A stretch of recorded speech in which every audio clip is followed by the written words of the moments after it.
तन्हा मिलाना वाला धड़के छतिया आओ तरल ना यो बोले नाक के नथिया कि 4 दिन भइले आज गावन कुरइले आयो भिने सुहाग रतिया मनर नहीं। अच्छा जितना लोग बैठे बन के कर शादी हो गई बताने ईमानदारी से हाथ उठाई जाए। संदीप भैया पहले नंबर पे उठाए हैं, आपकी भी हो गई है, आपका बच्चा भी है बहुत बहुत सुंदर। ऐसे ही लॉयल रहना चाहिए। मान लीजिए कैमरा चल रहा है अच्छी बात है लेकिन लगती नहीं है। इधर में किसी का नहीं हुआ है, उधर पीछे हमारे कुछ भाई लोग बैठे हुए हैं, आप लोग का। अच्छा चाचा जी आपका भी नहीं हुआ है, हाथ उठाइए।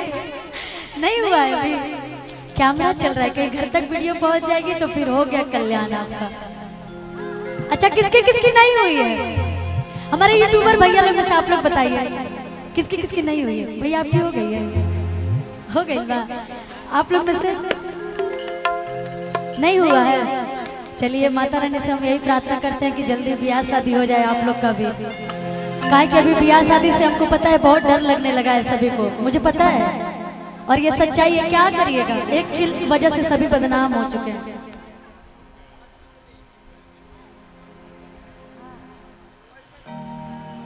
क्या बात है संदीप भैया की ये बात मुझे बहुत, जितने हमारे यूट्यूबर भैया लोग आए हैं, भैया बोल रहे हैं कि जितने भी आप लोग हैं सब लोग खाना खा के ही जाइएगा, बिना खाए कोई नहीं जाएगा। ये अपना खाना छोड़ के आप लोग को ये बात बोलने आए हैं। बहुत बहुत धन्यवाद संदीप भैया। हम सभी के लिए तो सब सोचते हैं लेकिन हमारे यूट्यूबर भैया के लिए जल्दी कोई नहीं सोचता है, जो कि संदीप भैया आज बोल के गए हैं। तो मैं धन्यवाद देना चाहती हूँ संदीप भैया को, क्योंकि जितना मेहनत हम लोग करते हैं उतना मेहनत हमारे यूट्यूबर भैया लोग भी करते हैं। हम लोग तो थोड़ा बैठ भी जाते हैं, लोग तो बैठ भी नहीं सकते हैं, खड़े खड़े रहते हैं। मैं देखती हूँ और मैं इस चीज को फील करती हूँ कि बहुत मेहनत है। जितना दूर मैं जाती हूँ कार्यक्रम में ट्रैवल करके उतना ये लोग भी जाते हैं, तो सेम मेहनत है। हमको लग रहा है हमसे ज्यादा ही मेहनत करते हैं आप लोग। बहुत बहुत दिल से सम्मान है आप सभी लोगों का। और कहा लड़ी कि तन्हा मिलाना वाला धड़के छतिया आओ तरल न यो बोले नाक के नथिया कि 4 दिन भइले आज गावन कुरइले आयो भिले सुहाग रतिया मनल कि तहरा राजा राजकुमार के जान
भैया की टीम बजा रही है तो एक लाइन मुझे याद आया भैया,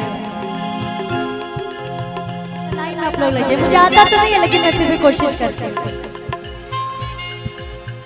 ओहो मेरे जलते जवानी तड़प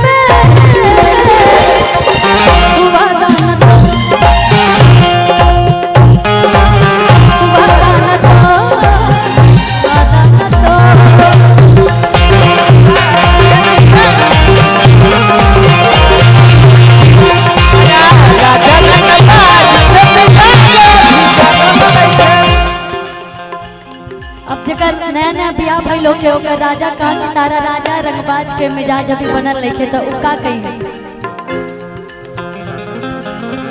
हद होता राजा मजा माल बसिया राजा मोट बने में रहता